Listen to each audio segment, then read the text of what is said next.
το Μουράτη Κούσουλα. Έχω εδώ το Μουράτη Κούσουλα σε μια συγκινητική στιγμή, καθώς μετά από πόσα χρόνια Μουράτη, 2, ναι. 2,5. Μια τρομερή επανεμφάνιση, ένας Μουράτης Κούσουλας που οφείλω να ομολογήσω ότι μπήκε και σαν να μην πέρασε μια μέρα, με μια ψυχραιμία, με μια οριμότητα, με μια καθαρότητα σκέψης. Έδωσε αυτό που είπαμε με τους περισσότερους φιλάθλους απ' έξω, έδωσε μια ανάσα στην επίθεση της ομάδας. Και θέλω να σε ρωτήσω, Μουράτη, πρώτον, πώς αισθάνεσαι που γύρισες στην ομάδα της καρδιάς σου, και δεύτερον, αν και εσύ νιώθεις ότι σε ένα τόσο νεανικό σχήμα η δική σου εμπειρία και παρουσία θα δώσει αυτές τις λύσεις που σε τόσο δύσκολες καταστάσεις χρειάζονται. Να πω ότι είμαι πάρα πολύ ευχαριστημένος που επέστρεψα στην ομάδα που ήμουν 2,5 χρόνια και πέρασα τα ωραιότερα μου χρόνια μπασκετικά. Εντάξει, έλειψα 2 χρόνια. Σαν να μην πέρασε μια μέρα όμως. Πέρασε μια μέρα. Εντάξει, στην ομάδα έχουν μείνει 4-5 παιδιά που ήμασταν μαζί. Ξέρουμε ο ένας τον άλλον, ξέρουμε πώς παίζει ο ένας με τον άλλον. Είμαι πολύ χαρούμενος και ήρθα για να τους βοηθήσω για να πετύχουν τους στόχους τους. Πλέον στην ηλικία που είμαι πρέπει να ευχαριστήσω τον μπάσκετ. Σωστό. Και να πηγαίνεις εκεί που το χαίρεσαι και το ευχαριστιέσαι, και γι' αυτό το λόγο ήρθα.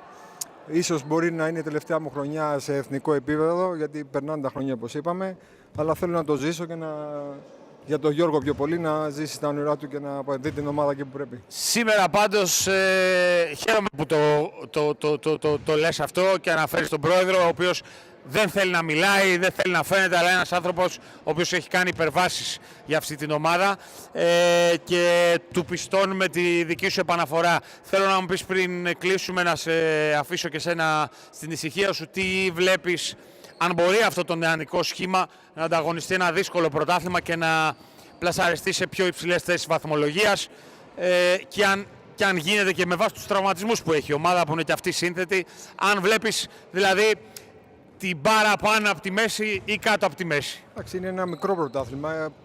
Ναι. Είναι 11 αγωνιστικές. Πλέον με αυτή την νίκη νομίζω είμαστε πεντάδα. Σωστό.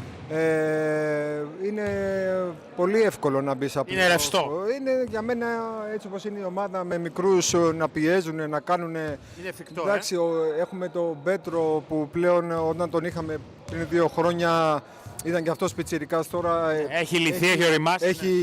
Έχει ηγετικές μορφές αυτή την ομάδα. Έχουμε τον Άλεξ, έχουμε τον Ζακ, έχουμε εμένα. Πιστεύω ότι αυτό το μείγμα νέων παιδιών και εμπειρίας στην κατηγορία αυτή θα βοηθήσει πάρα πολύ. Μουράτη μου, εμείς χαρήκαμε που σε είδαμε, ο κόσμος σίγουρα, και φαντάζομαι ακόμα περισσότερο και ο Ζοντός. Ελπίζω πλέον να το χαίρεσαι και εσύ, αν και εφόσον είναι και η τελευταία χρονιά, ακόμα περισσότερο, και να δούμε αυτές τις συγκινήσεις που μας προσφέρεις πάντα. Ευχαριστούμε πολύ και καλή επαναφορά.